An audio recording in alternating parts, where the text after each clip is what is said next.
Hello, it is me, voiceover Blake. Welcome back to Vida. Today we're going to be baking some chocolate chip cookies. So first up, you need to make a cup of tea because you can't bake without a cup of tea, alright? The bake is going to turn out worse if you don't have a cup of tea. So just do it, okay? Next up, these are all the things that you will need. Make sure you have them, I guess. Otherwise, it's not going to work.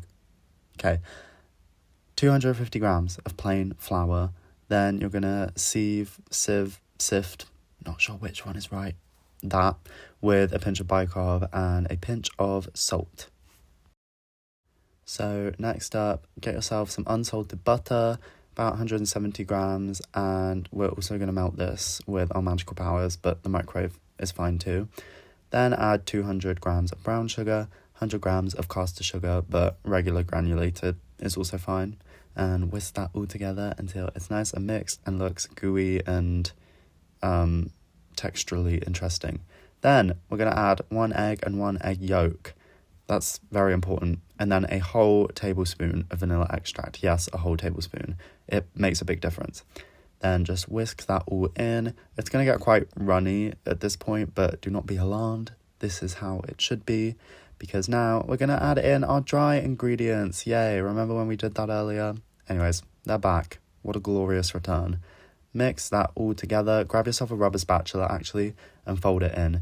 Now, be patient. I actually really like this part of baking. Folding is very satisfying because, yes, it can take a while, but when it all comes together, it's super satisfying and you feel so rewarded because you're one step closer to having your sweet treat.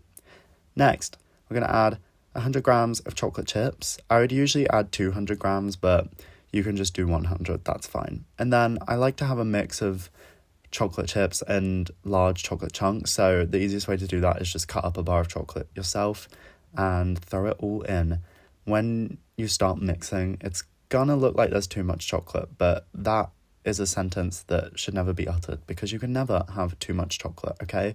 You want it to look overwhelmingly chocolatey. That means it's gonna taste good. Then, if you can, refrigerate that for maybe 20 minutes. Just helps. And then, there you are. Put it all out on the oven tray. Bake at about 170 for 15 minutes. And look, now you have delicious cookies. Don't they look great? It's better if they're slightly underdone, just because they can harden once they go cold. But they are delicious, and you're going to love them. Enjoy! Shall we taste test? I actually already did, sorry. Spoiler alert! I didn't use dairy milk chocolate, which I usually always do, and it makes a surprising difference, as in they're not as nice. I mean, they're still great by like anyone else's standards, but by my standards, I can tell what's missing. Am I still gonna eat like 10 of them? Yeah. Happy Vida, thanks for watching. And I'll see you tomorrow. Bye!